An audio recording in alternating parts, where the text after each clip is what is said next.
Réunis dans la capitale congolaise, les ressortissants du district de Makoti-Poko ont répondu présents à l'appel de leur conseiller départemental. Devant eux, Emma Rissopondo dresse le bilan de ses 3 premières années de mandat.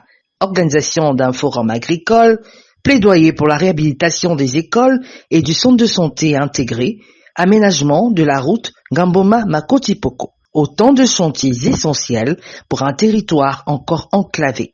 J'ai rassemblé la communauté de Makoti-Poko à Brazzaville pour faire un compte rendu à mi-parcours des 3 ans, n'est-ce pas, que nous avons déjà participé au conseil pour mon mandat de 5 ans. Question pour moi de rendre compte de ce que nous avions pu faire, de ce que nous comptons faire à l'avenir. Le développement local part d'abord la question de l'éducation de base, la santé de base, et donc au niveau du conseil départemental des plateaux, par rapport à la situation de Makoti-Poko, il était donc question d'informer aux parents de ce que le conseil a pu réaliser à Makoti-Poko, de ce que Makoti-Poko a pu bénéficier de la dotation du gouvernement Makosso. Cette méthode, fondée sur la transparence et l'écoute, séduit plus d'un. Je suis très ému parce que je suis de natif de Makoti-Poko.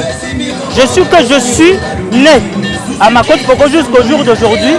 Je n'ai jamais rencontré que ce soit le député ou alors le conseiller qui peut donc réunir les jeunes pour partager tel que nous venions de le dire. Moi personnellement, je suis très ému. Parlons de la qualité de l'éducation dans Makoti-Poko. Il a mis d'abord en avant l'aménagement des conditions matérielles, ce qui est très essentiel. Et il a dit que c'est tout un processus. Donc il commence premièrement par l'amélioration des conditions matérielles et pour ensuite, comme il a dit, dans les années à venir, pour finir avec l'amélioration du personnel éducatif.